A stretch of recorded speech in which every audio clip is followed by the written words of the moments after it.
Hello everyone, welcome back to my channel. আর আজকে যে রেসিপিটা আমি তোমাদের সাথে শেয়ার করতে চলেছি সেটা কিন্তু ইন্টারনেটের খুবই ভাইরাল একটা রেসিপি। আর এটা কিভাবে আমি বানিয়ে নিচ্ছি চলো তোমাদের সাথে শেয়ার করে নিই। প্রথমে আমি এখানে একটা প্যান গরম করে নিয়েছি এবং এর মধ্যে 1 কাপ পরিমাণ জল দিয়েছি এবং সেটাকেও গরম করে নিয়েছি। এরপরে এখানে আমি নলেন গুড়ের রসগোল্লা নিয়ে নিয়েছি এবং তার যে রসটা আছে সেটা এই জলটার মধ্যে প্রথমে আমি মিশিয়ে দেবো। এরপরে এই জলটা যখন গরম হয়ে আসবে তখন এর মধ্যে দিয়ে দেব 1 চা চামচ পরিমাণ চা।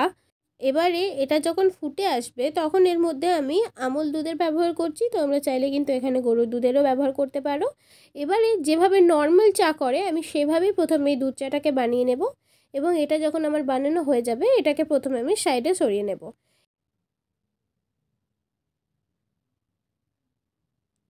এবারে আমি একটা গ্লাস নিয়ে নেব এবং যে রসগোল্লাটা ছিল সেই রসগোল্লাটা আমি এই গ্লাসটার মধ্যে প্রথমে দিয়ে দেব এবং তৈরি করে রাখা চাটা আমি এই গ্লাসটার মধ্যে সম্পূর্ণ ঢেলে দেব।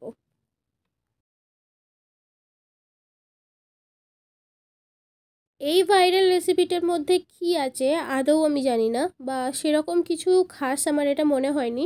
তবুও রসগোল্লাটা গরম হয়ে গিয়েছিল এবং অনেক বেশি সফট হয়ে গিয়েছিল, তাই এটা আমার কাছে একটা প্লাস পয়েন্ট আছে। আর যদি আমার কাছ থেকে এটার কেউ রেটিংস জানতে চায় তো আউট অফ 10 এটাকে আমি 5 দেবো, কারণ আমার কাছে এটা এমন কিছুই লাগেনি। রসগোল্লা নর্মালও তোমরা খেতে পারো, গরম রসগোল্লা বাইরে থেকে এনে, তো এর মধ্যে নতুন কিছুই ছিল না। আরও ভিডিওস দেখার জন্য চ্যানেলটা সাবস্ক্রাইব করে রাখো।